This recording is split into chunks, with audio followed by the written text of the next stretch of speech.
There's a moment on television that said much more than it seemed to at the time. It happens when someone asks a very simple question, and everything around it tightened. Please welcome everybody's favorite party animal, Spuds MacKenzie! Now, Sam, she called him Mr. McKenzie. Doesn't he know he's a dog? That wasn't it. Not that D-word now. There are these vicious rumors. You pick up the tabloids at the supermarket checkout stands, and is there any truth to the fact that he is female? That's the one. And as you'll see, the response from the Spuddits was off. But why? To really understand how much rode on the answer to this simple question, we need to take a step back in time first.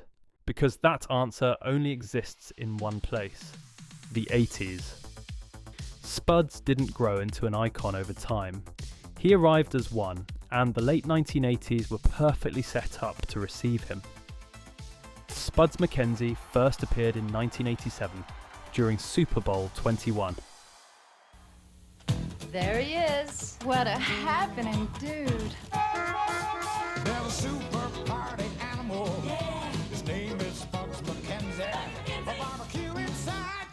A barbecue. And a cold Bud Light. A cold Bud Light. Puts him in a party frenzy. He's Spuds MacKenzie, Bud Light's original party animal. Go Spuds, go! Go Spuds, go! Go Spuds, go! This was when the Super Bowl still felt like a national living room. When families and friends crowded around one television. When the same commercials were talked about the next day at work, at school, at the bar. Bud Light rolled out a fully formed character with no explanation and no build-up. But Spuds didn't need an introduction. He just showed up, already confident, already surrounded by attention, already treated like he belonged there.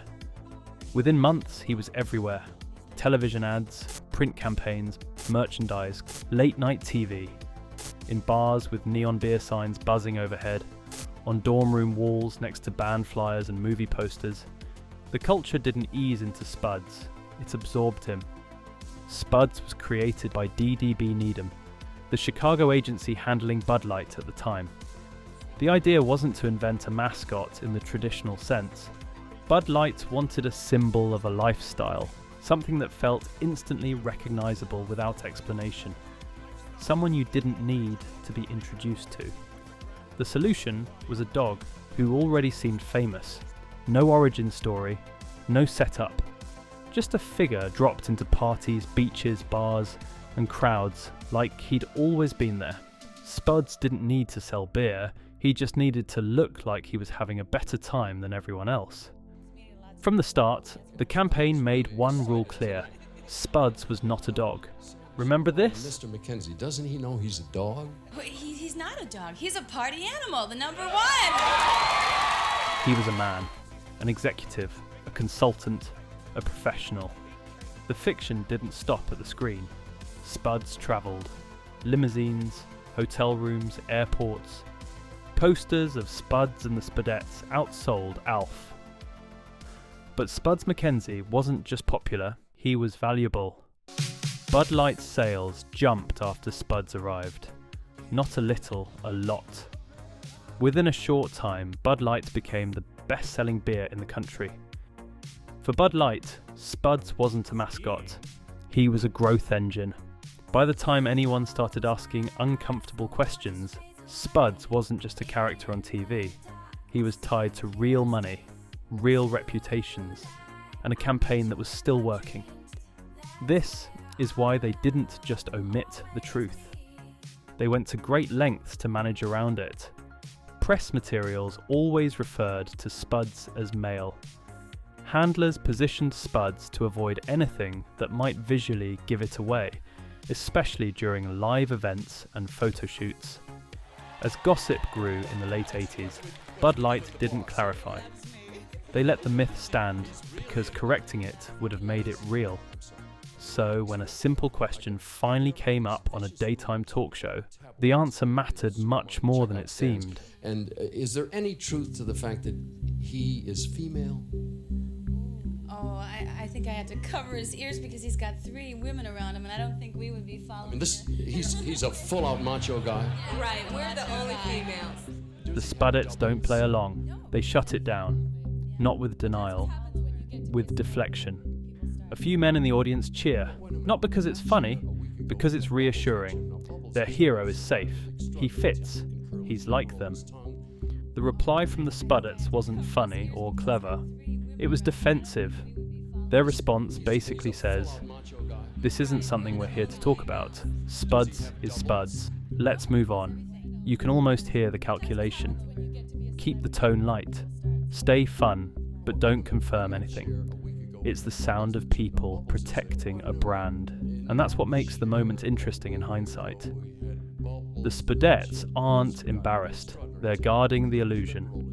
Because once you say it out loud, once you admit that Spuds MacKenzie isn't who the audience thinks he is, you can't put the fantasy back in the bottle. Especially in this case. Because Spuds wasn't just a dog mascot, he was a male archetype. A beer-soaked avatar of late 80s masculinity. Loud, carefree, sexually confident. Always surrounded by women never questioned. Then it happened. A 1987 People magazine article revealed that Spuds MacKenzie was actually a female bull terrier named Evie. The illusion cracked, but it didn't disappear, because most people didn't want it to. But the party around Spuds MacKenzie was starting to fall apart.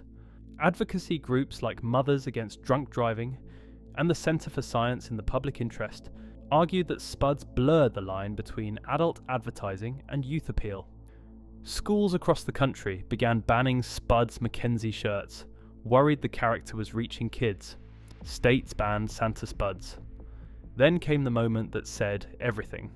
In November 1987, US Senator Strom Thurmond stood on the Senate floor and waved a stuffed Spuds MacKenzie doll as proof that the joke had gone too far. The Federal Trade Commission later found no evidence that Spuds was deliberately marketed to children, but by then the backlash had already landed. Public enthusiasm for the character was fading. The brand stepped back. I knew he was gonna be here. During the 1989 Super Bowl, Spuds appeared one last time, this time in a very different role. The ad showed a calmer scene, with Spuds playing guitar, no beer in sight. By 1989, he was gone. Anheuser-Busch retired Spuds MacKenzie, saying the character had become bigger than the beer itself. Evie retired quietly. She lived with her family until she died of kidney failure in 1993.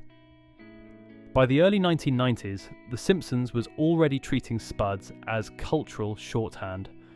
The show didn't need to name him directly. The joke worked without it. Years later, during the 2017 Super Bowl, Spuds MacKenzie briefly returned in a very different form. The commercial followed a man who chose to stay home alone while his friends went out partying. As he sat by himself, the ghost of Spuds MacKenzie appeared, quietly showing him what he was missing. The ad wasn't about excess or celebration, it was reflective, even a little sad. Spuds no longer led the party. He haunted it, a reminder of a version of fun that had already passed. Some animals make history by advancing science, some shape how we fight wars, and some just show up at the party and sit there. Thanks for watching. If you enjoyed this video and would like to see more true stories of the remarkable animals that helped shape human history, please share and hit the like, subscribe and alert bell to show your support.